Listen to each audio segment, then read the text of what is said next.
You are listening to RMC Radio, Reform Media Center Surabaya, renewing your mind. Salam jumpa pendengar terkasih dimanapun berada. Kembali program Obrolan Santai menyapa semua pendengar dimanapun berada. Semoga semua pendengar dalam keadaan yang baik saja dan kita mengucap syukur. Kali ini kita tetap mendapatkan kesempatan untuk mempelajari firman Tuhan bersama-sama bersama Pendeta Andi Halim dalam program Obrolan Santai. Kita akan membahas satu topik yang masih berkaitan, yaitu karunia yang paling utama. Apa saja yang akan kita pelajari kali ini? Adakah karunia-karunia yang utama? Kalau ada yang utama, berarti ada yang tidak utama. Ada yang lebih superior, ada yang di bawahnya. Apakah benar seperti itu? Dan bagaimana karunia mana yang harus kita kejar? Mungkin ini yang akan kita pelajari bersama-sama. Kita akan menyapa terlebih dahulu Pendeta Andi Halim yang sudah bersama-sama dengan kita. Salam jumpa Pak Andi. Ya, salam jumpa Adelia. Salam jumpa untuk semua pendengar Radio RMC. Iya, kita akan membahas topik ini ya Pak, karunia yang paling utama. Gimana? Ya. Ini berkaitan ya Pak ya dengan yang lalu ya tentu saja ya. Terus. Iya, jadi mungkin buat pendengar semuanya yang baru menyimak kali ini, nanti setelah program ini bisa coba ulang ya untuk melihat siaran-siaran yang sebelumnya di Instagram, bisa dilihat kapan saja, semua serinya lengkap. Jadi mendengar semuanya, mungkin ada yang terlewat, bisa disimak ulang tentunya ya. Silakan Pak Andi. Ya, saudara, mari kita membaca bagian daripada firman Tuhan yang sudah kita baca, tapi kita baca lagi pada hari ini. 1 Korintus pasal 14 ayat 1 sampai ayat 5. Akan dibacakan oleh rekan kita Adelia. Ya, kita akan membaca firman Tuhan dari 1 Korintus 14 ayat 1 sampai 5. Kejarlah kasih itu dan usahakanlah dirimu memperoleh karunia-karunia roh, terutama karunia untuk bernubuat. Siapa yang berkata-kata dengan bahasa roh, tidak berkata-kata kepada manusia tetapi kepada Allah, sebab tidak ada seorang pun yang mengerti bahasanya. Oleh roh, ia mengucapkan hal-hal yang rahasia. Tetapi siapa yang bernubuat, ia berkata-kata kepada manusia. Ia membangun, menasehati, dan menghibur. Siapa yang berkata-kata dengan bahasa roh, ia membangun dirinya sendiri. Tetapi siapa yang bernubuat, ia membangun jemaat. Aku suka supaya kamu semua berkata-kata dengan bahasa roh, tetapi lebih daripada itu, supaya kamu bernubuat. Sebab orang yang bernubuat lebih berharga daripada orang yang berkata-kata dengan bahasa roh, kecuali kalau orang itu juga menafsirkannya, sehingga jemaat dapat dibangun. Ya, saudara-saudara, kita sudah membahas sekian kalinya untuk meneliti tentang bagaimana menafsirkan surat 1 Korintus ini, dan terutama di pasal 12 sampai pasal 14. Kalau kita tidak mengerti latar belakangnya, tentunya kita akan keliru menyimpulkan. Saya berani istilahnya berani menduga ya, bahwa orang yang nggak belajar benar-benar latar belakang 1 Korintus, cuma baca gitu aja, 99% keliru semua di dalam menafsirkan kitab Korintus. Ini bukan saya sombong, sok atau hebat atau gimana, enggak. Tapi ini pengalaman saya sendiri, bagaimana dulu saya mengerti secara keliru, dan kemudian setelah saya meneliti bagaimana latar belakangnya, ternyata cara membaca yang keliru ini bisa menyimpulkan kesimpulan-kesimpulan yang berbalik 180 derajat. Ya, 180 derajat itu bukan 360 derajat ya. Kalau 360 muter balik kembali lagi ke asal. Tapi ini 180 derajat itu berarti bertolak belakang. Seperti jam 12 dan jam 6 ya, itu bertolak belakang. Jadi jarum jamnya sama sekali berbeda. Nah, jadi kalau kita baca 1 Korintus 14 ini, terutama di ayat 2 tadi yang sudah dibaca oleh Adelia sampai ayat 5. Kalau kita nggak ngerti latar belakangnya, kita anggap ini semua anjuran untuk berkata-kata dengan bahasa roh versi ini, versi yang ditulis, yaitu bahasa rohnya adalah bahasa roh kepada Allah, ya, bukan kepada manusia. Dan kalau bahasa roh itu memang tidak ada seorang pun yang mengerti, karena ia tidak berkata-kata pada manusia, tapi kepada Allah. Lalu dia mengucapkan hal-hal yang rahasia. Ya, dan dikatakan di sini jelas seorang pun tidak mengerti bahasanya. Jadi kalau begitu, ya sudah, mari kita berbahasa roh yang orang tidak ngerti. Dan kita tidak perlu bicara bahasa roh itu dengan manusia, tapi kepada Allah. Dan memang itu rahasia. Jadi tidak perlu dimengerti dan tidak perlu dijelaskan, karena rahasia. Nah, jadi kalau seperti itu, ya marilah kita berbahasa roh yang tidak dimengerti orang. Tapi itu jelas sikap yang salah kan. Karena Rasul Paulus tidak hanya menulis ayat 2, tapi ayat 3. Ayat 3 yang dipertentangkan dengan ayat 2. Saudara mungkin bisa berdalih, Pak, itu maksudnya bukan pertentangan, itu maksudnya ya bahasa roh itu juga penting, bernubuat juga penting.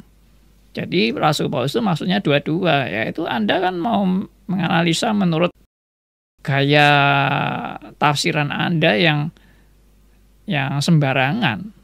Anda tidak melihat latar belakangnya, Anda tidak melihat Rasul Paulus ini sedang mengarahkan kemana dan moodnya bagaimana dan keadaan jemaat Korintus bagaimana. Anda tidak ngerti itu lalu langsung aja diterjemahkan. Ya ini memang maksudnya memang Paulus memang menekankan dua-dua, bahasa roh juga ditekankan, bernubuat juga ditekankan, padahal sama sekali enggak. Rasul Paulus justru tidak mau jemaat Korintus melakukan yang di ayat 2. Meskipun ini pakai bahasa negosiasi yang pendekatan yang halus. Rasul Paulus tidak pakai cara kasar dan to the point, langsung hantam, langsung habisin. Tidak. Saya sudah berulang-ulang menegaskan ini bahasa negosiasi. Dan bahasa juga sedikit-sedikit mengandung sindiran. Ya, bahasa sindiran. Karena jemaat Korintus ini jemaat yang tidak mengerti kebenaran bagaimana berkarunia roh. Taunya dari mana? Dari pasal 12 ayat 1. Ya, ini kita sudah bahas berulang-ulang. Tapi mungkin ada pendengar-pendengar yang masih baru mendengar dan baru ngeh. Ya, kalau kita mau perhatikan pasal 12 ayat 1.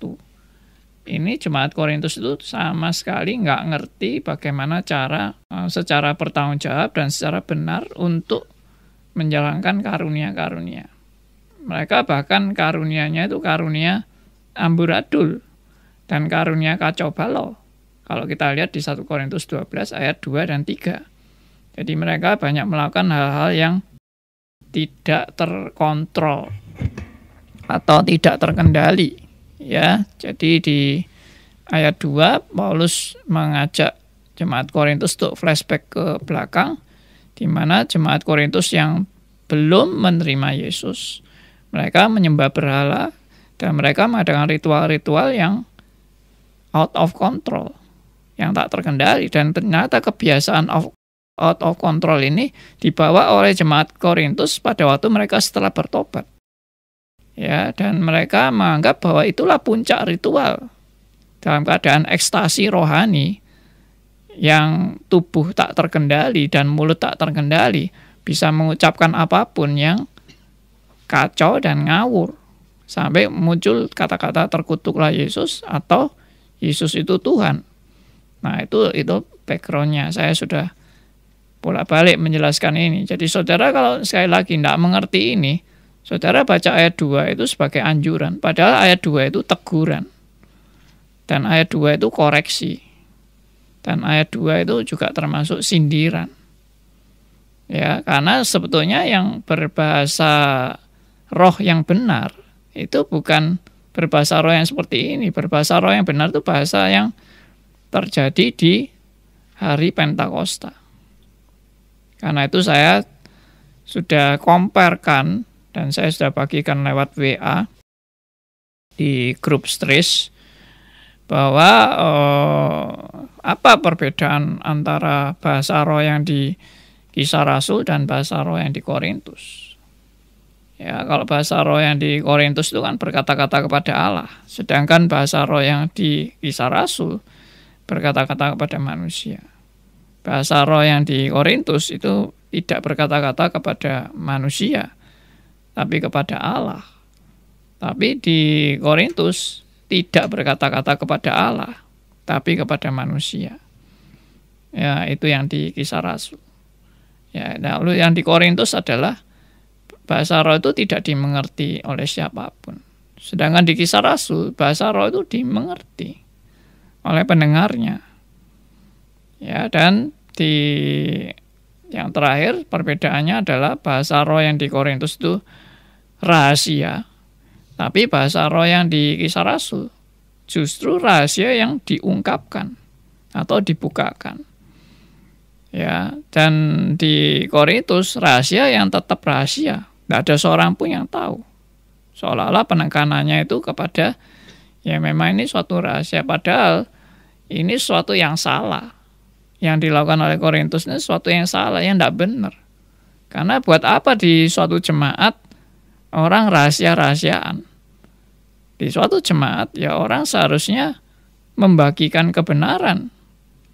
Dan buat apa bicara yang sama sekali orang tidak mengerti? Buat apa di jemaat kamu bicara-bicara yang orang nggak mengerti sama sekali dengan bahasamu? Nggak ada gunanya kan? Jadi Rasul Paulus tidak mendaki itu. Dan Rasul Paulus sebetulnya mau mengarah kepada yaitu tidak benar. Maka langsung dikomparkan dengan bernubuat. Karena di ayat 3 dikatakan, tetapi siapa yang bernubuat? Ia berkata-kata kepada manusia. Ia membangun, menasehati, dan menghibur. Jadi bernubuat ini juga bukan kata-kata aneh-aneh dan bukan kata-kata kepada Allah, tapi kata-kata kepada manusia. Jelas dikomparkan kan. Kalau ayat 2 itu tidak berkata-kata pada manusia. Tapi ayat 3 itu berkata-kata kepada manusia. Kalau ayat 2 tidak ada seorang pun yang mengerti. Tapi di ayat 3 pasti mengerti. Karena itu sampai itu dikatakan membangun, menasehati, dan menghibur. Ya. Jadi lebih berarti mana? Ayat 3 atau ayat 2? Kalau ayat 2 itu benar-benar kepada Allah, berarti itu sangat penting, urgen, dan melebihi berkata-kata kepada manusia. Tetapi kalau kita baca ayat 2 dan ayat 3, Rasul Paulus justru lebih mementingkan berkata-kata kepada manusia daripada berkata-kata kepada Allah. Berarti something wrong. Di ayat 2 ini Allahnya itu, kalau kita teliti, ada terjemahan dari bahasa asli yang Allahnya itu enggak ada artikelnya, saudara. Ya, biasanya memang Allah itu tertulis dengan artikel. Ya, artikel itu dalam bahasa Inggris seperti the itu artikel. Ya, kalau tanpa artikel itu pakai a. Ya, the book itu artikel. Kalau a book itu tidak ada artikelnya. Nah, apa maksudnya ada artikel dan tidak ada artikel? Tidak ada artikel menunjukkan sesuatu yang tidak jelas. Arahnya mau kemana nggak jelas. Tapi kalau ada artikel, misalnya the book, buku itu jelas tertuju kepada buku itu. Tapi kalau a book itu buku yang ya pokoknya buku yang umum, tidak tertuju kepada satu buku. Nah, ya itu sedikit tentang artikel dan non artikel. Sekarang kita lanjut ya. Jadi ayat 2 dan ayat 3 jelas Rasul Paulus mau mengarahkan jemaat Korintus kepada ayat 3 dan bukan ayat 2. Lalu di ayat 4, siapa yang berkata-kata dengan bahasa roh, ia membangun dirinya sendiri. Tetapi, nah, perhatikan kata tetapi. Siapa yang bernubuat, ia membangun jemaat. Nah, perhatikan, saya ulang lagi ya. Siapa yang berkata-kata dengan bahasa roh, ia membangun dirinya sendiri. Tetapi siapa yang bernubuat, ia membangun jemaat. Nah, apakah di sini Rasul Paulus mau menekankan pentingnya membangun diri sendiri dan pentingnya membangun jemaat? Justru sama sekali tidak. Justru Rasul Paulus mau menunjukkan membangun diri sendiri itu tidak sesuatu yang tidak penting. Ya. Dan yang mau ditekankan Rasul Paulus bukan membangun diri sendiri, tapi membangun jemaat. Jadi kalau begitu membangun diri sendiri apa? Kok sampai nggak penting itu apa? Karena yang dimaksud Rasul Paulus membangun diri sendiri itu bukan kita ini harus bertumbuh dari diri kita, baru kita bisa membangun orang lain. Bukan. Yang dimaksud Rasul Paulus membangun dirinya sendiri itu adalah karunia bahasa roh itu hanya memuaskan diri sendiri. Hanya mementingkan diri sendiri. Berarti kan egosentris. Karunia yang hanya untuk kepuasan dan kenikmatan diri. Tetapi siapa yang bernubuat itu untuk orang lain. Untuk kepentingan orang lain, bukan kepentingan diri sendiri. Berarti membangun diri itu bukan membangun yang dalam arti positif, tapi membangun yang dalam arti egoisme dan kepentingan diri. Makanya Rasul Paulus langsung mengkomparkan antara membangun diri dan membangun jemaat. Kalau membangun diri itu positif, Paulus tidak ngomongnya seperti ini. Yaitu yang pernah saya kasih contoh, Paulus pasti ngomongnya, ya siapa yang berbahasa roh, berkata-kata dengan bahasa roh, ya pertama-tama dia bisa menguatkan dirinya sendiri atau membangun dirinya sendiri. Tetapi setelah dia membangun dirinya sendiri, dia kemudian juga mau membangun orang lain. Jadi ini bukan kalimat yang dipertentangkan, tapi kalimat yang melanjutkan dan melengkapi. Tapi di ayat 2 dan 3 itu dipertentangkan. Dan di ayat 4 bagian A dan bagian B itu juga dipertentangkan dengan kata tetapi. Dua-dua ada kata tetapi. Ya, ayat 5 sekarang. Aku suka supaya kamu semua berkata dengan bahasa roh. Ya, sukanya ini dikasih tanda petik. Supaya Anda tetap tahu spirit daripada arah pembicaraan Rasul Paulus. Arah pembicaraan Rasul Paulus bukan sekali lagi bukan mau mengajari jemaat Korintus untuk ayo kita makin giat berbahasa roh.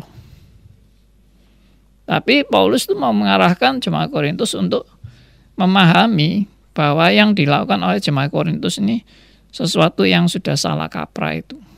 Ya, saya dari awal sudah bilang ini salah kaprah. Ya. Salah kaprah itu sudah terlanjur terbiasa dilakukan dan dianggap sebagai suatu kebenaran. Ya, aku suka supaya kamu semua berkata-kata dengan bahasa roh. Lalu dikomparkan lagi dengan apa? Tetapi lagi. Ya, kalau memang suka bahasa roh ya jangan dikatakan tetapi.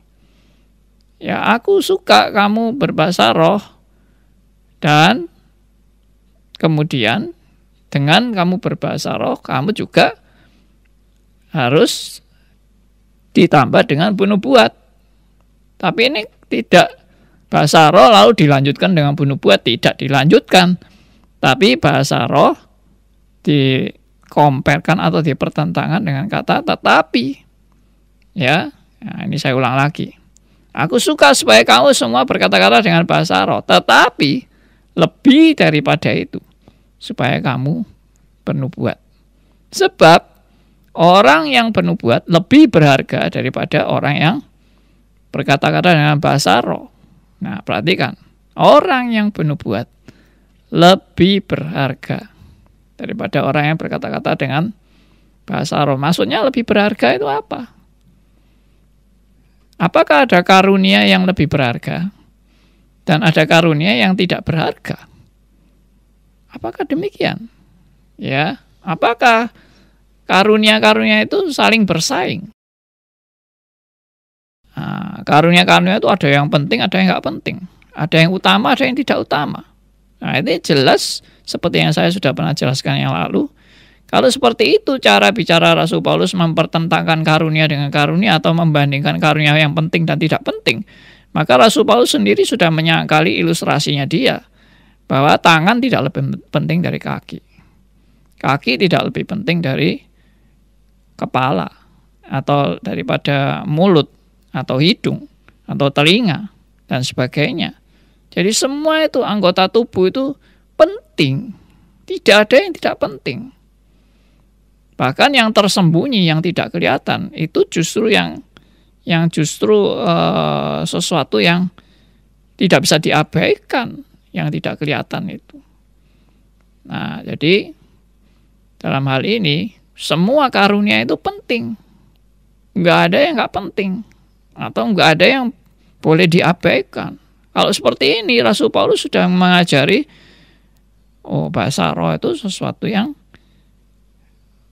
nggak berguna dibandingkan bernubuat. Ya, lalu ini dilanjutkan lagi ya. Sebab orang yang bernubuat lebih berharga daripada orang yang berkata-kata dengan bahasa roh. Kecuali, nah ini kata kecuali ini menurut saya lebih berkontradiksi lagi. Yaitu kecuali apa? Kalau orang itu juga menafsirkannya. Sehingga jemaat dapat dibangun. Nah, bagi saya ini sangat kontradiksi dengan ayat yang kedua. Kenapa?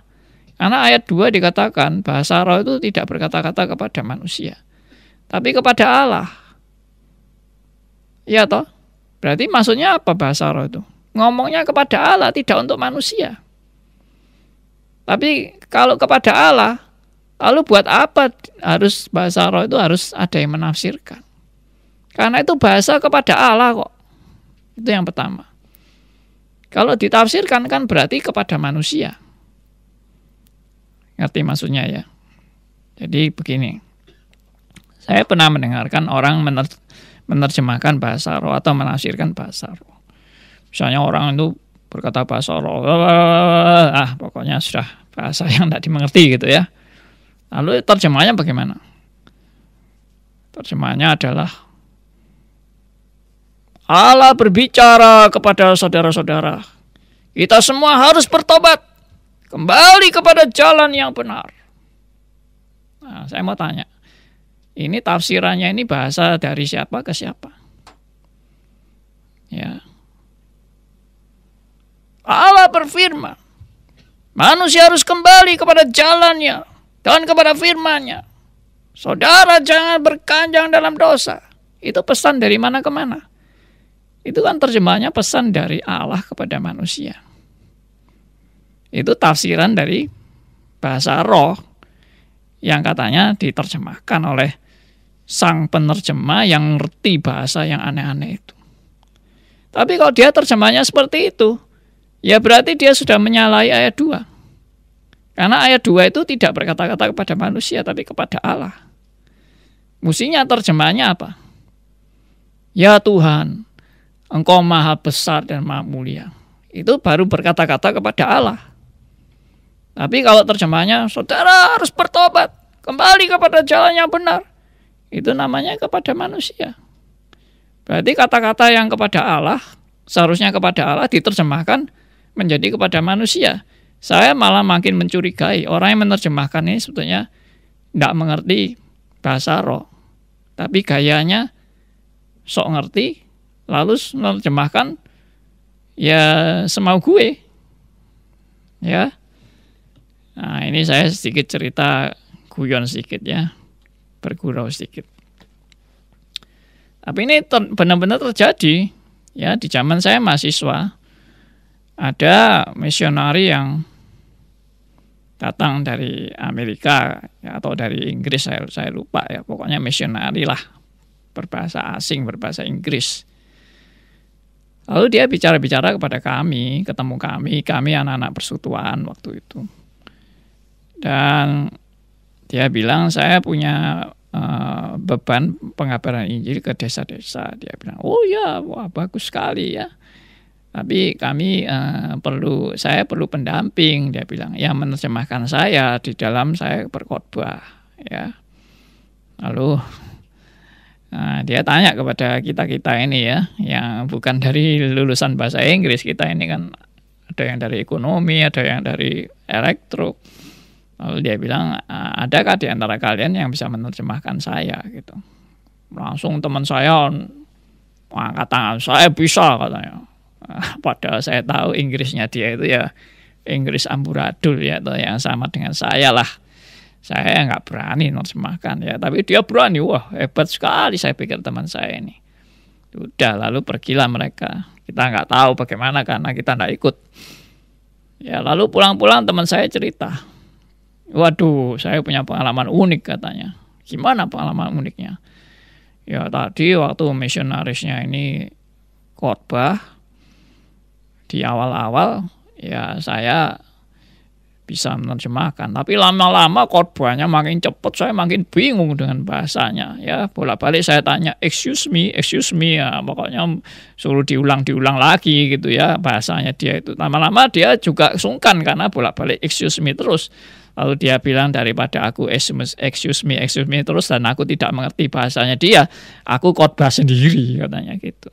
Jadi si misionari ini khotbah apa dia nggak ngerti, pokoknya dia juga mengabarkan Injil kepada orang-orang desa itu yang menurut versi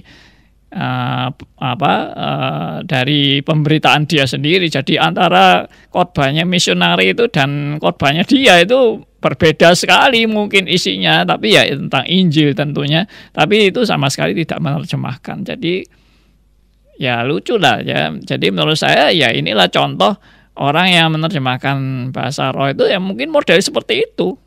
Memang dia nggak ngerti kok. Dan memang itu konsistennya. Kalau mau memang konsisten, di ayat 2 itu tidak ada seorang pun yang mengerti. Bagaimana orang bisa menafsirkan yang tidak ada seorang pun yang mengerti? Kalau sampai dia bisa menafsirkan, berarti dia mengerti kan? Berarti ayat 2 juga tidak benar karena ada yang mengerti. Padahal di ayat 2 dikatakan tidak ada seorang pun yang mengerti. Itu bahasa kepada Allah.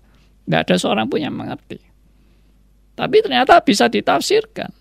Berarti hal ini sangat berkontradiksi dan tidak benar. Oke, saya harap saudara makin jelas. Jadi yang dimaksud oleh Rasul Paulus itu adalah apa? Yang penting itu kamu itu kalau berjemaat, kamu itu harus membangun jemaat. Kalau jemaat tidak dibangun, tidak ada gunanya. Semua yang kamu omongkan tuh yang kelihatannya indah, luar biasa itu bahasa rohnya itu indah, luar biasa itu no use, sama sekali tidak ada gunanya.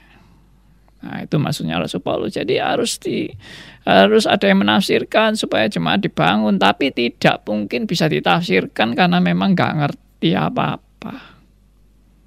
Itu maksudnya. Ya, sekarang di ayat 6.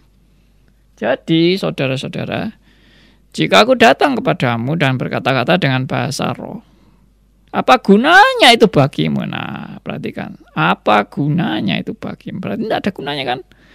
Jika aku tidak menyampaikan kepadamu penyataan,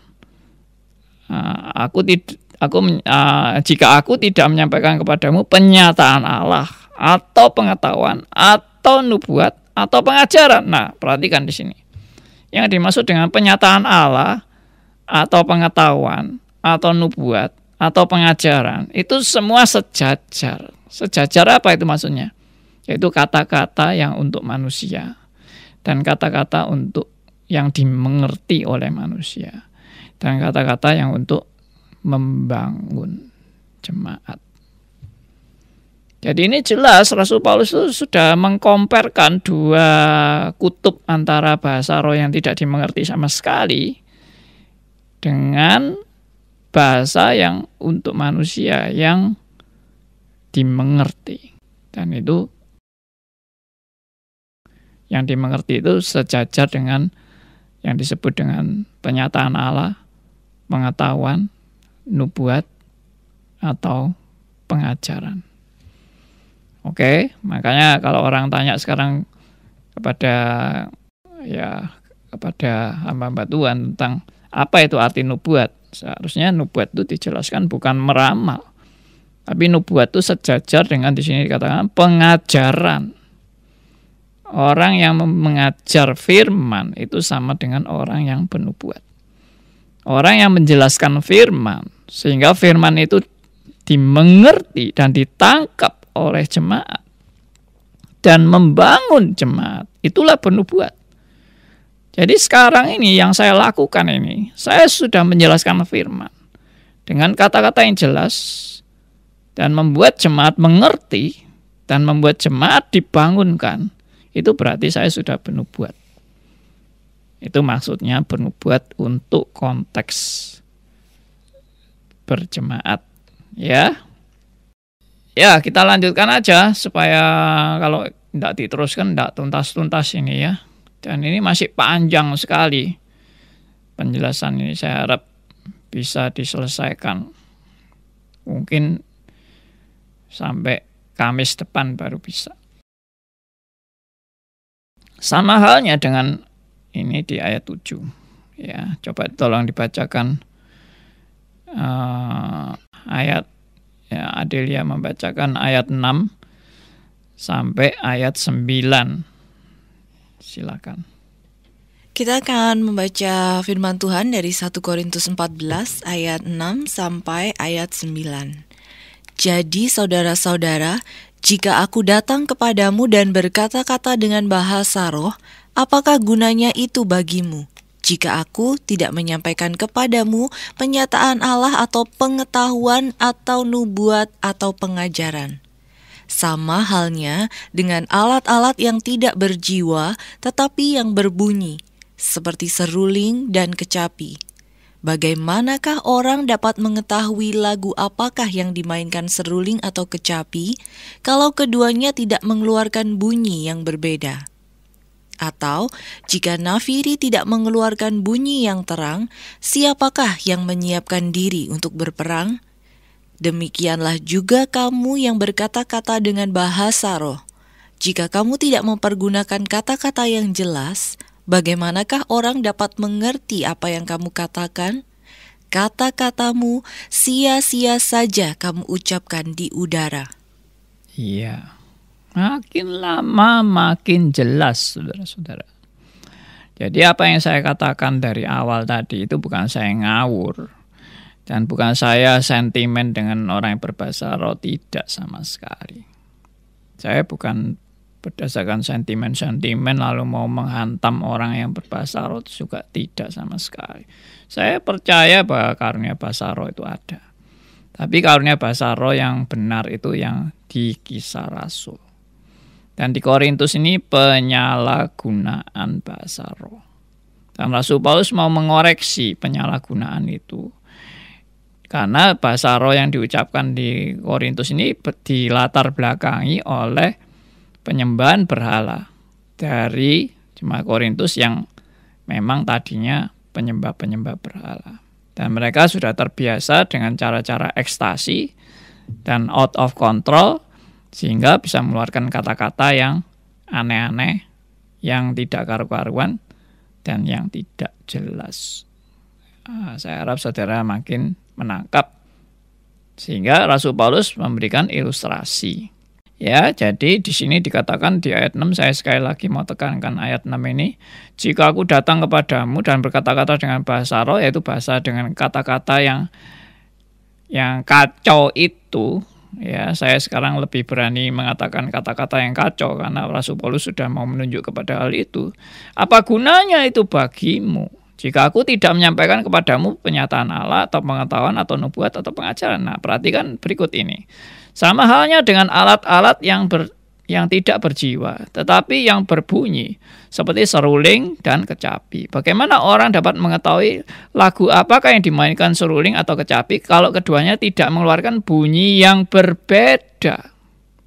Ya, seruling dan kecapi. Bila seruling dan kecapi itu suaranya nggak berbeda, bagaimana orang bisa membedakan itu? Lalu, atau jika nafiri tidak mengeluarkan bunyi yang terang, siapa yang menyiapkan diri untuk berperang?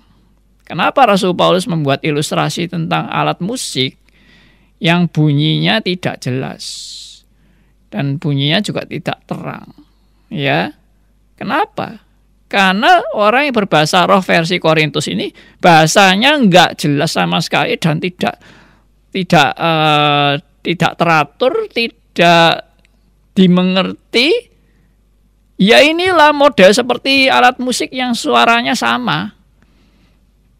Ya, coba piano, gitar, ya, lalu seruling dan apa semua suaranya sama. Gimana orang bisa membedakan? Kan kacau kan? Nah, itulah kekacauan bahasa roh versi Korintus ini. Jadi Rasul Paulus itu sebenarnya mau menunjukkan bahasa rohmu ini bahasa kacau. Ya, to the point-nya gitu. Tapi Paulus tidak langsung seperti itu ngomongnya. Ya, coba perhatikan di ayat 9. Ini lebih jelas ayat 9 ini. Demikian juga kamu yang berkata-kata dengan bahasa roh. Jika kamu tidak menggunakan kata-kata yang jelas, nah, perhatikan, tidak menggunakan kata-kata yang jelas, bagaimana orang dapat mengerti apa yang kamu katakan? Kata-katamu itu sia-sia saja kamu ucapkan di udara. Wah, ini hantaman yang hebat sekali, saudara. Ya, jadi kalau orang membanggakan bahasa roh yang nggak karu-karuan itu dan yang tidak dimengerti oleh siapapun, apanya yang kamu banggakan? Rasul Paulus boleh katakan begitu. Apanya yang kamu banggakan? Tidak ada seorang pun yang mengerti. Dan kamu sia-sia saja mengucapkan itu. Karena itu kata-kata yang tidak jelas. Saya harap saudara makin ngeh dengan kebenaran-kebenaran ini, kecuali saudara menutup diri. Dan saudara tetap yakin apa yang saudara katakan meskipun tidak karu-karuan itu sangat berguna karena itu berkata-kata kepada Allah. Silahkan. Tapi saya mau menjelaskan apa maksud Alkitab. Saya anjurkan Anda tidak mengeraskan hati dan tidak menyombongkan diri dan menolak firman Tuhan yang saat ini saya jelaskan kepada Anda. Oke? Ayat 10 sampai ayat 12 silahkan dibacakan. Kita akan membaca 1 Korintus 14 ayat 10 sampai 12. Ada banyak, entah berapa banyak macam bahasa di dunia. Sekalipun demikian, tidak ada satu pun di antaranya yang mempunyai bunyi yang tidak berarti. Tetapi jika aku tidak mengetahui arti bahasa itu, aku menjadi orang asing bagi dia yang mempergunakannya, dan dia orang asing bagiku. Demikian pula dengan kamu. Kamu memang berusaha untuk memperoleh karunia-karunia roh.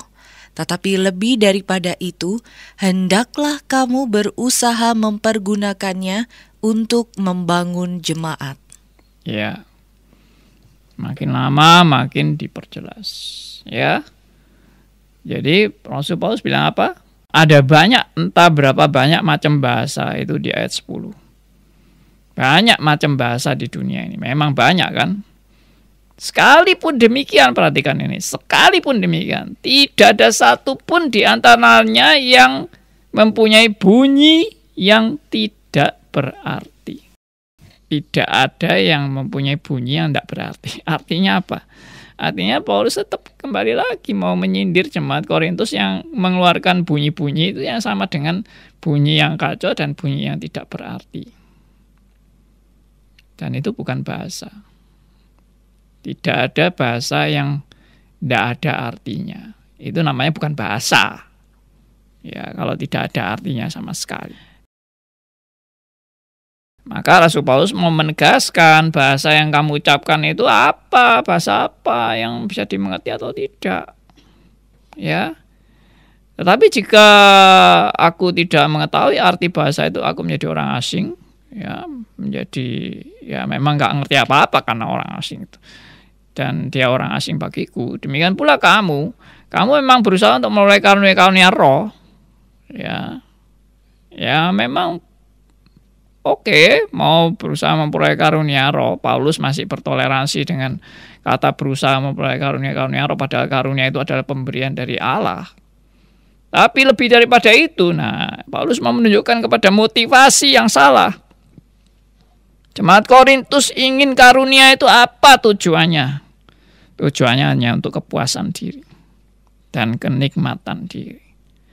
Nah, Paulus mau menegaskan tujuan orang mendapatkan karunia itu adalah untuk membangun jemaat. Sekali lagi, bukan membangun diri. Membangun diri itu artinya keegoisan dari kenikmatan. Karunia itu bukan untuk kenikmatan diri. Karunia itu untuk kepentingan orang lain. Dan bukan untuk disombong-sombongkan. Dan bukan untuk dibangga-banggakan. Sampai akhirnya membuat terpecah belah jemaat Korintus itu. Gara-gara berlomba-lomba memperoleh karunia. Nah, piala ini boleh menjadi satu tambahan wawasan bagi Anda. Oke, kita membacakan pertanyaan ya Pak ya. Iya. Shalom Pak Andi, apa konsekuensinya bagi jemaat yang terjebak dalam pengajaran yang salah tentang karunia bahasa roh? Bahkan ada yang meyakini statement hamba Tuhan kira-kira 2 bulan yang lalu yang mengatakan kalau bahasa roh itu dapat meningkatkan imunitas tubuh sampai 40%. Mohon pencerahannya, terima kasih. Ya, akibatnya kalau kita terus-menerus terbuai dengan kenikmatan-kenikmatan bahasa roh yang diajarkan secara keliru itu, ya kita akhirnya ya istilahnya terlena dalam kenikmatan untuk kepentingan diri sendiri. Ya akhirnya kita berjemaat itu hanya untuk kenikmatan aja.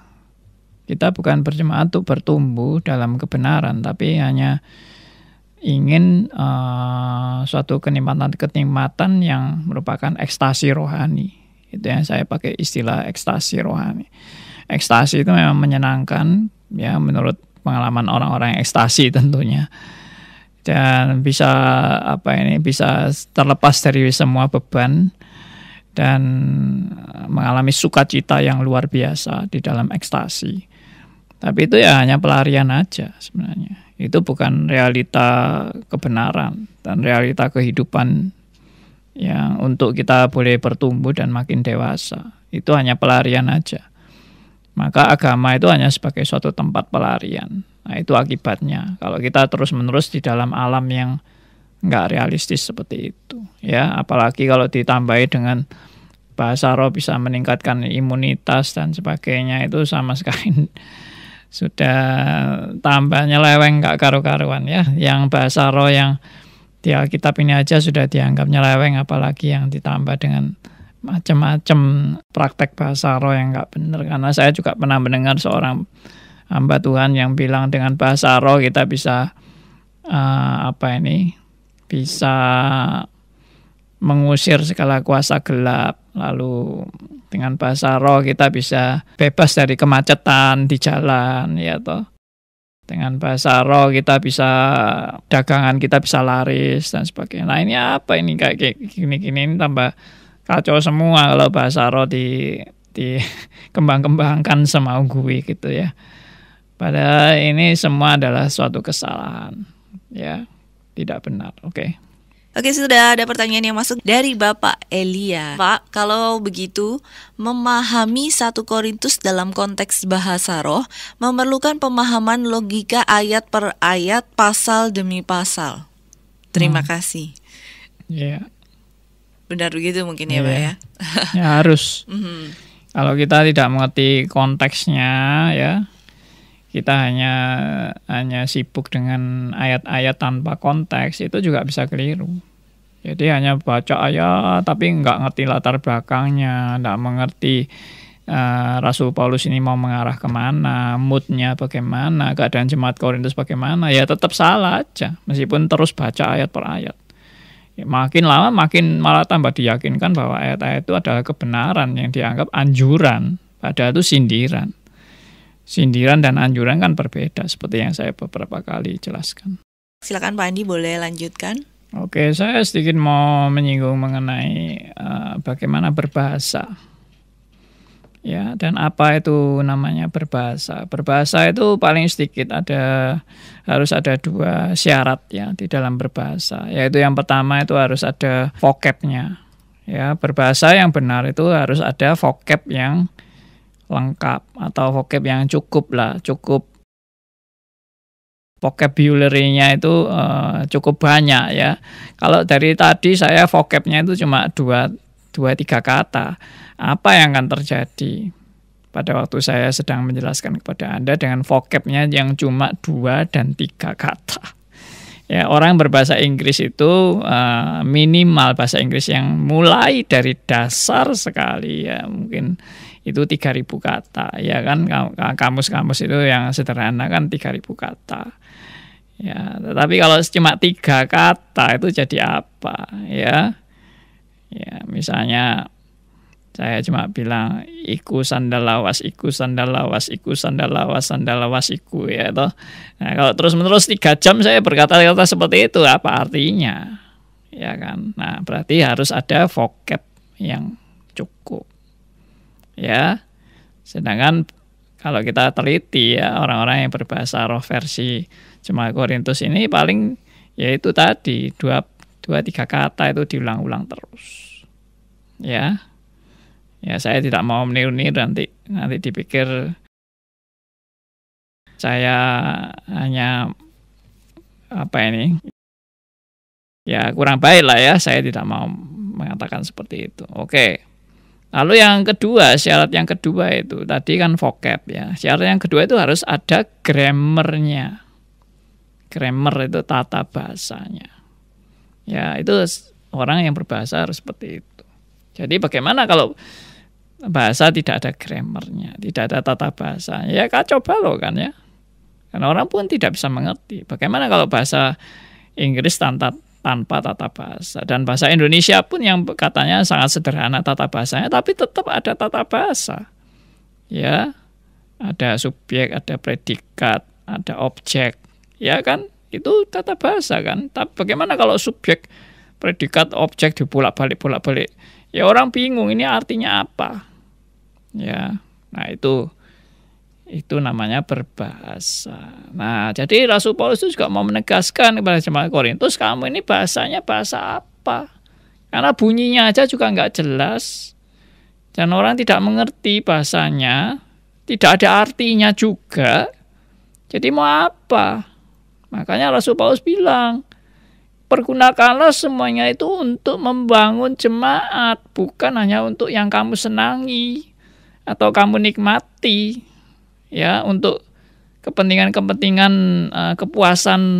kepuasan ekstasimu. Nah, itu yang Paulus mau tekankan. Apa kamu benar kamu mencari karunia itu adalah untuk membangun jemaat atau itu hanya untuk kepentingan dirimu sendiri? Oke? Saya harap makin jelas. Nah, sekarang kita masuk lagi kepada yang berikutnya, yaitu di ayat, ini sudah berulang-ulang diucapkan, tapi nggak apa-apa, kita baca aja. Ayat 13 sampai ayat 15. Kita akan membaca firman Tuhan dari 1 Korintus 14 ayat 13 sampai 15.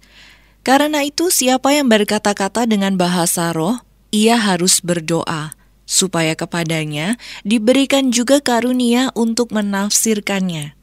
Sebab jika aku berdoa dengan bahasa roh, maka rohkulah yang berdoa, tetapi akal budiku tidak turut berdoa. Jadi, apakah yang harus kubuat? Aku akan berdoa dengan rohku, tetapi aku akan berdoa juga dengan akal budiku. Aku akan menyanyi dan memuji dengan rohku, tetapi aku akan menyanyi dan memuji juga dengan akal budiku. Nah, ini kembali lagi, ya, kalau orang merasa dia itu digerakkan dengan berkata-kata dengan bahasa roh, Paulus tetap konsisten untuk menekankan bahwa dia harus diberi karunia juga untuk menafsirkan. Artinya apa? Bahasa roh itu bukan untuk kepuasan dirimu, tapi untuk membangun jemaat. Tapi apakah bisa bahasa roh yang tidak dimengerti itu, sekali lagi, apakah bisa bahasa roh yang tidak dimengerti itu ditafsirkan? Karena memang tidak ada yang ngerti. Menafsirkan itu menafsirkan apa yang tidak dimengerti sama sekali, berarti itu kan menjadi kacau. Dan menjadi seperti yang tadi saya bilang, terjemahan yang antara si A yang ngomong bahasa Inggris sama si B yang menerjemahkan sama sekali tidak ada kaitannya. Antara yang berbahasa roh dan yang menafsirkan sama sekali tidak ada kaitannya. Ya, apa dijamin yang ditafsirkan itu adalah kebenaran yang betul-betul dari bahasa itu yang tidak dimengerti sama sekali itu. Siapa yang bisa mengoreksi tafsirannya ini kebenarannya sampai di mana? Misalnya ada orang yang menafsirkan ini tafsirannya ya, saudara-saudara, ini pesan dari Allah bahwa kita ini pada zaman COVID-19 ini kita tidak apa-apa, kita boleh keluar-keluar aja sembarangan tanpa masker juga tidak masalah karena Tuhan selalu menyertai kita. Dengan kita berbahasa roh, kita akan makin kebal. Misalnya terjemahnya gitu, tafsirnya gitu. Itu tahu dari mana itu benar apa enggak? Yang menafsirkan itu. Siapa yang bisa mengoreksi? Siapa yang bisa menyatakan, wah ini salah ini terjemahnya, tafsirannya salah ini. Siapa yang berhak mengatakan seperti itu? Karena tidak ada seorang pun yang mengerti. Nah, poinnya kan di situ, itu akan terjadi kekacauan. Jadi Paulus itu cuma mau mengingatkan orang yang mementingkan dirinya sendiri ini supaya pikirannya berubah, tidak lagi mementingkan diri sendiri, tapi mementingkan jemaat. Ya, mementingkan jemaat untuk jemaat boleh dibangunkan. Oke? Nah, sekarang Paulus mau menjelaskan mengenai orang yang berbahasa roh versi Korintus ini orangnya bagaimana. Dikatakan, jika aku berdoa dengan bahasa roh, maka rohkulah yang berdoa. Ini Paulus ini juga mengucapkannya dengan kata-kata sindiran. Maksudnya orang yang berdoa yang katanya pakai bahasa roh itu cuma berdoa pakai rohnya tok, tapi akal budinya tidak turut berdoa. Nah, sekarang mana ada orang berdoa pakai roh, tidak pakai akal budi? Saudara coba kalau saudara tidak pakai akal budi, saudara berdoanya bagaimana? Ya itu yang tadi mungkin wala tidak ada akal budinya, pokoknya ngomong aja ya, mengalir begitu aja omongnya tanpa akal sama sekali. Itu bahasa apa itu tanpa akal itu? Itu pasti bahasa yang kacau dan bahasa yang tidak benar. Maka Paulus bilang apa? Jadi apa yang harus kubuat di ayat 15? Kalau ayat 14-nya itu berdoa dengan bahasa roh tanpa akal budi, apa yang harus aku buat? Apakah aku menikmati berdoa dengan tanpa akal budi? Tidak. Ya, Paulus di ayat 15 bilang apa? Jadi apakah yang harus kubuat? Aku akan berdoa dengan rohku, tetapi aku akan berdoa juga dengan akal budiku. Aku akan menyanyi dan memuji dengan rohku, tetapi aku akan menyanyi dan memuji juga dengan akal budiku. Artinya apa? Artinya bukan lalu ada orang yang bahkan gini, ya berarti kalau kita berdoa itu harus dua versi doanya. Pertama, doa pakai bahasa roh dulu, yang tanpa akal budi dulu. Baru setelah berdoa tanpa akal budi, baru setelah itu doa pakai akal budi. Makanya doanya yang pertama pakai bahasa-bahasa yang tidak dimengerti, yang kedua baru pakai bahasa yang jelas dan dimengerti. Ya itu apa itu maksudnya Rasul Paulus untuk bicara di ayat 15 ini? Jelas tidak demikian artinya. Artinya apa? Artinya berdoa dengan roh dan akal budi tidak mungkin bisa dipisahkan. Menyanyi dengan roh dan dengan akal budi tidak mungkin bisa dipisahkan. Karena apa? Manusia tanpa akal budi itu adalah mirip dengan binatang. Binatang aja sebetulnya masih punya akal. Ya, tapi tidak berakal budi. Yang punya akal budi itu adalah manusia. Lalu manusia mau sama sekali tidak pakai akal. Lalu ngomong nggak pakai akal, itu mau jadi apa itu? Coba perhatikan. Di ayat 14 itu jadi apa itu? Berdoa dengan bahasa roh. Rohku yang berdoa tapi akal budiku tidak turut berdoa. Itu namanya kekacauan. Karena akal budinya dibuang. Oke, saya harap ini semua saudara makin jelas. Saya tahu mungkin ada orang-orang yang tidak setuju dengan penjelasan saya dan menafsirkan sendiri menurut versi mereka dan keyakinan mereka. Silakan, Anda bertanggung jawab dengan versi Anda, dan saya juga bertanggung jawab dengan penjelasan saya yang saya tetap konsisten kembali kepada prinsip Alkitab. Oke? Nah, jadi memang harus membangun. Kalau tidak membangun, Paulus bilang, tidak ada gunanya. Jadi dengan kata lain, orang yang berkata-kata dengan bahasa roh sama sekali tidak membangun. Dan kalau tidak membangun, itu namanya bukan karunia. Ya maaf, saya sangat tegas dalam hal ini. Ya, saudara mau melakukan yang tidak membangun, itu bukan karunia. Dan yang kalau bukan karunia berarti bukan dari Tuhan. Oke, saya mungkin makin lama makin tegas ini. Karena memang ayat firman Tuhan makin lama makin jelas dan makin tegas. Jadi Paulus tidak mau berdoa hanya dengan rohnya. Harus dengan akal budi. Paulus juga tidak mau menyanyi hanya dengan rohnya aja. Harus dengan akal budi.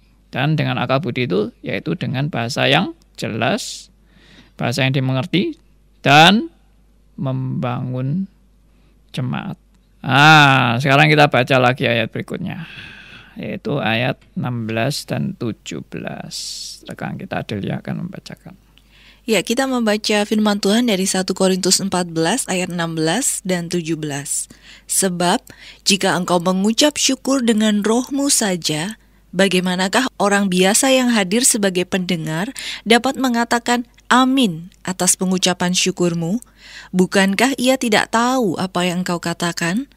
Sebab sekalipun pengucapan syukurmu itu sangat baik, tetapi orang lain tidak dibangun olehnya. Iya. Ya, lebih jelas lagi Rasul Paulus bilang, pengucapan syukurmu itu kalau kamu itu sangat senang dengan bahasa rohmu itu yang katanya luar biasa itu, tapi orang lain tidak dibangun olehnya. Jadi apa gunanya? Meskipun itu kelihatannya indahnya luar biasa atau nikmatnya luar biasa. Ya, atau kamu sangat senang dengan kamu bisa berbahasa roh itu, tapi orang lain tidak dibangun. Jadi Rasul Paulus itu tetap mau mengingatkan kamu itu jangan egois dengan menikmati yang katanya itu karunia itu, yang kamu lakukan itu dengan kata-kata yang tidak jelas sama sekali itu, yang tidak dimengerti sama sekali itu, kamu nikmati itu, tapi apa gunanya? Itu hanya untuk kenikmatanmu sendiri, itu hanya untuk keegoisanmu dan ekstasimu, seperti itu. Jadi dikatakan di sini oleh Rasul Paulus, bagaimana orang biasa yang hadir sebagai pendengar dapat mengatakan amin atas pengucapan syukurmu itu? Aku bersyukur, tapi bahasanya nggak jelas. Ya, itu sesuatu yang tidak benar. Oke. Kita beralih selanjutnya nih, ada pertanyaan dari Ibu Melani nih yang belum sempat terjawab. Mungkin kita bisa gabung juga dengan pertanyaan dari Pak Elia ya. Ibu Melani ini bertanya, kalau begitu gereja tertentu mesti berbahasa roh dalam ibadah untuk apa ya Pak? Kemudian dilanjutkan, mungkin saya gabung juga dengan pertanyaan dari Bapak Elia. Pak, kalau kita menemukan pengajaran seorang hamba Tuhan yang dalam pengajarannya terasa benar, yang back to Bible atau kembali ke Alkitab, tetapi berbahasa yang tanpa grammar itu, mungkin seperti yang dijelaskan Pak Andi tadi ya. Bagaimana menurut pandangan Pak Andi menanggapi fenomena yang demikian? Ya, jadi kalau pertanyaannya tadi bagaimana kita menyikapi orang-orang yang atau jemaat yang ya sukanya berbahasa yang seperti itu, yang tidak jelas seperti itu. Saya juga tidak mau cara frontal seperti ya atau langsung menghina atau merendahkan dan sebagainya. Saya mau meniru caranya Rasul Paulus yang pakai cara negosiasi dan pelan-pelan, dan kalau perlu diajak bersama belajar firman Tuhan dengan baik-baik ya. Jadi mereka itu kan berbuat seperti itu kan mereka tidak mengerti, dan mereka hanya meniru-niru pendetanya atau temannya atau jemaat lainnya yang seperti itu Ya, bagi saya itu juga lucu sekali kalau bahasa rohnya itu seperti bersama-sama atau seperti paduan suara. Ya, kalau ada yang mulai semua ikut, kalau semua berhenti semua juga berhenti. Jadi itu bahasanya bahasa seperti paduan suara yang bisa diatur, semua ngomong ya semua ngomong, semua berhenti ya berhenti gitu. Ya, tapi itu apa tujuannya? Sasarannya apa? Rasul Paulus, saya akan ngomongnya seperti Rasul Paulus. Kamu itu berkata-kata seperti itu yang kamu tidak mengerti. Tapi kamu merasa enak, kamu merasa menikmati berbuat seperti itu. Ya, saya sendiri juga membayangkan ya orang yang berekstasi rohani seperti itu memang menikmati sekali. Ekstasi itu kan menikmati.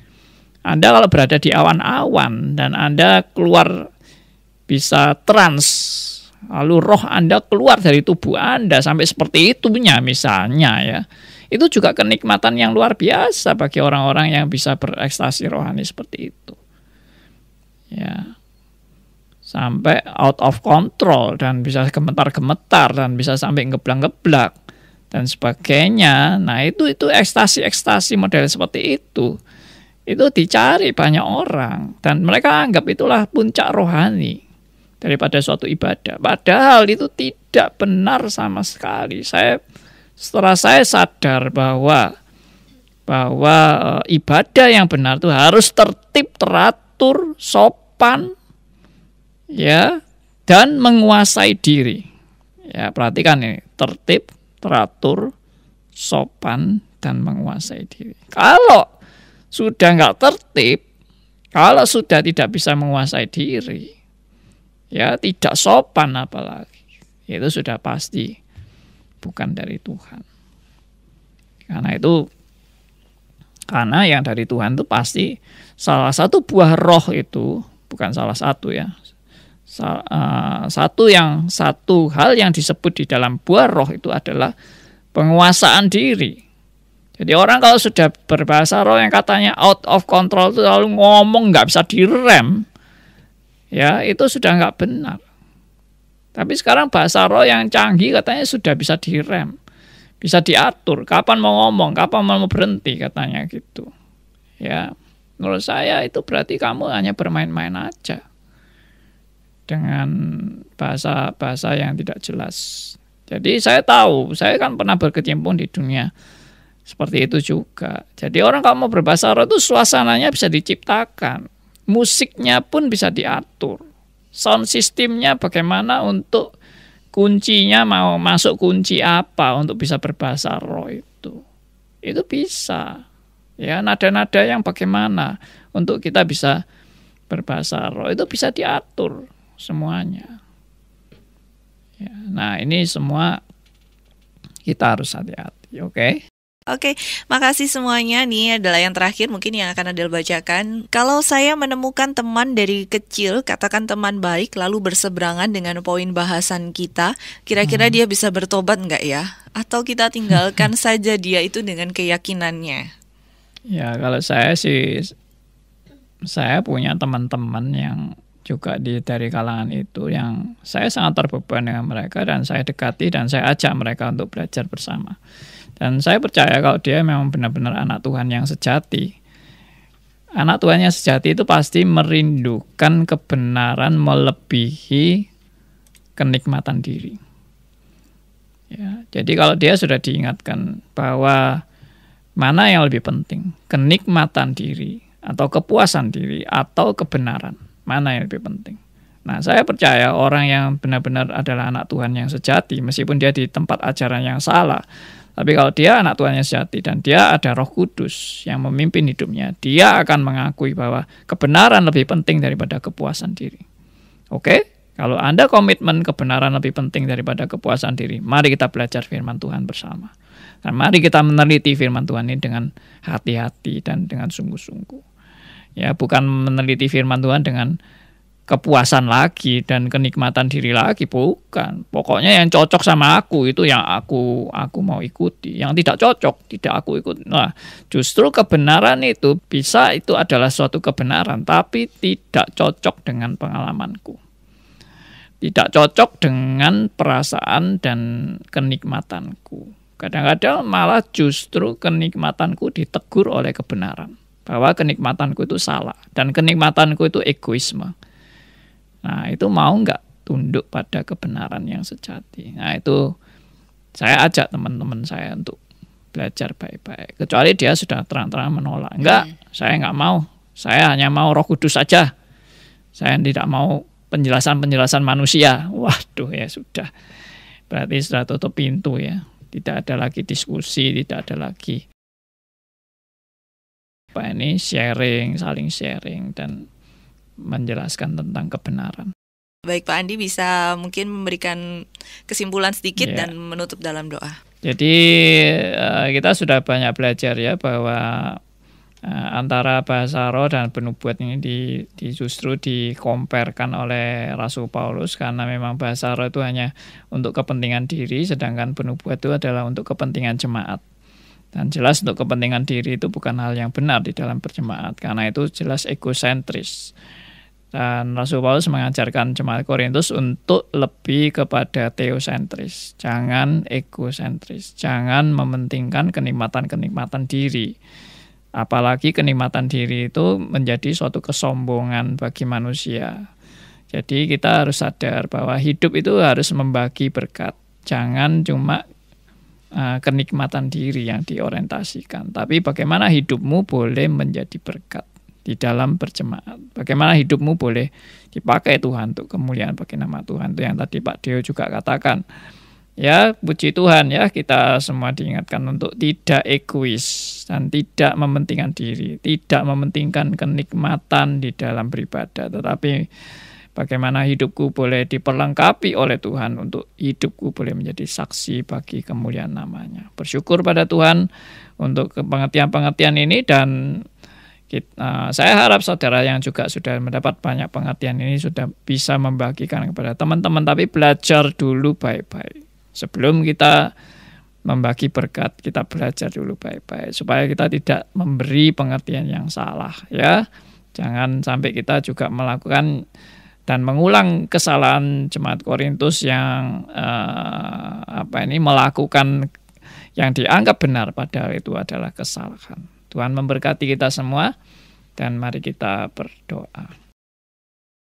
Bapa yang di surga, kami sungguh bersyukur untuk kesempatan yang kami sudah belajar firman-Mu, kesempatan kami boleh mengerti tentang 1 Korintus pasal yang ke-12 sampai 14 ini. Tuhan berkati semuanya, dan kami boleh juga bukan hanya puas pada pengertian-pengertian ini, tapi kami juga boleh menjadi berkat bagi teman-teman kami yang belum memahami kebenaran firman-Mu. Tuhan boleh pakai semuanya ini menjadi sarana untuk kami terus boleh bertumbuh dan makin mengerti akan kebenaran firman-Mu, dan kami juga boleh membangun jemaat dan memuliakan nama Tuhan. Dalam nama Tuhan kami Yesus Kristus, Tuhan dan Juru Selamat kami yang hidup, kami berdoa dan mengucap syukur. Amin. You are listening to RNC Radio, Reform Media Center Surabaya, renewing your mind.